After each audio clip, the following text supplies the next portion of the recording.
Hello, কেমন আছো সবাই? আশা করি সবাই খুব ভালো আছো। আজকের একটা নতুন ব্লগে তোমাদের সকলকে স্বাগত। সংসারের হাজারো কাজের চাপে নিজের এই পছন্দের ছোট্ট জায়গাটার দিকে একদম তাকানো হয় না। দেখো, ধুলোবালি পরে আমার ড্রেসিং টেবিলটার কি অবস্থা হয়েছে, একেবারেই শ্রী হারিয়ে ফেলেছে।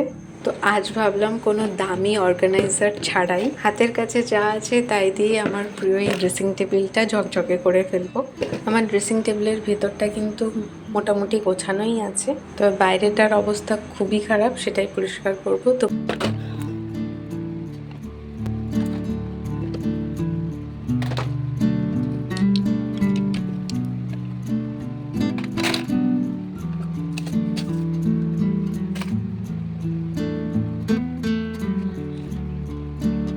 প্রথমে যা যা ড্রেসিং টেবিলে ছিল সব কিছুকে একটা গামলিতে নামিয়ে নিলাম, নিয়ে ড্রেসিং টেবিলটা ফাঁকা করে নিলাম।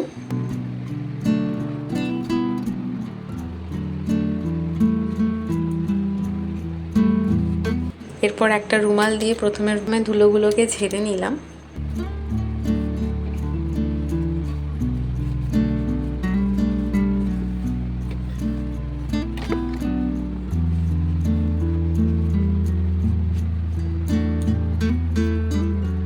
এরপর কলিন স্প্রে করে একটা পরিষ্কার রুমাল দিয়ে মুছে নিলাম।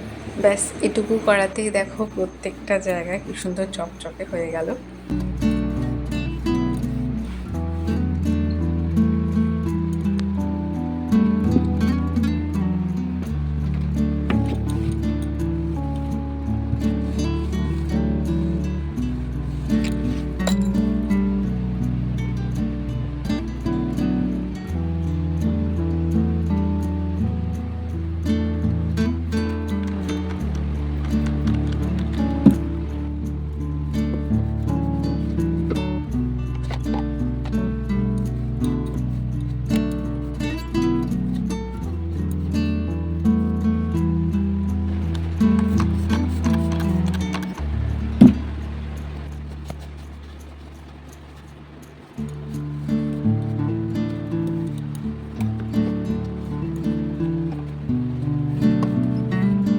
এরপর এই জায়গাটা দেখো, রং পেন্সিল দিয়ে কি সুন্দর কারুকার্য করেছে। তবে কলিনের সাহায্যে এগুলো তোলা কিন্তু খুব সহজ, তাই এগুলো করাতে আমি ওকে একদমই বকাবকি বা বারণ করি না, কারণ এগুলোর ওপর কলিন স্প্রে করে একটু সময় রেখে সুতি কাপড় দিয়ে মুছলে এগুলো উঠে যায়। মানে একটু সময়, মানে কিছু সেকেন্ডের মধ্যেই।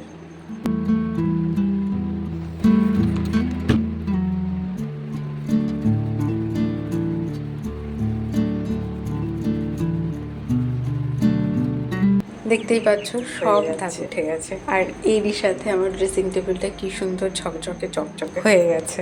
এবার সব কিছুকে আবার গুছিয়ে রাখার পালা। আমি এখানে কোনো বাড়তি বক্স ব্যবহার করছি না, প্রত্যেক দিনের প্রয়োজনীয় জিনিসগুলো হাতের কাছে রাখছি।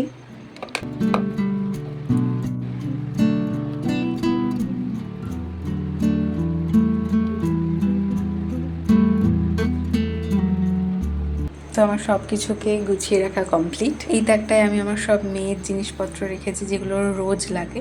তার নিচে রেখেছি চিরুনি, কাজল লতা, ওডোমস, পাউডারের কোটো, এরকম কিছু রোজ ব্যবহার হয় জিনিস। আর উল্টো পাশে রেখেছি আমার কিছু জিনিস, লিপস্টিক, কাজল, ক্রিম। আর তার নিচেরটায় রেখেছি সিঁদুরের কোটো, নীল কাটার।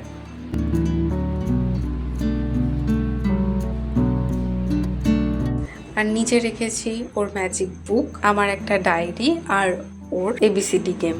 আর উপরে রেখেছি ওর মানি ব্যাংক, মশা মারার ব্যাট আর চকের বক্স। এগুলো কিন্তু ওর হাতের কাছ থেকে দূরে রাখাও খুব বেশি প্রয়োজন, তো আমি সব কিছু এভাবেই রাখি। তো দেখো, কয়েক মিনিটের একটু পরিশ্রমে আমার ড্রেসিং টেবিলটা কত ফ্রেশ আর সুন্দর লাগছে। অগোছালো ভাবটা কেটে যাওয়ার আমার মনটাও খুব ভালো লাগছে। তো আমার মতন যারা সবকিছু একা সামলাও তারা জানো নিশ্চয়ই এই সামান্য পরিষ্কার পরিচ্ছন্নতা কতটা শান্তি দেয়। তো আমার এই ঘরোয়া গোছগাছ তোমাদের কাছে কেমন লাগলো কমেন্ট করে অবশ্যই জানিও।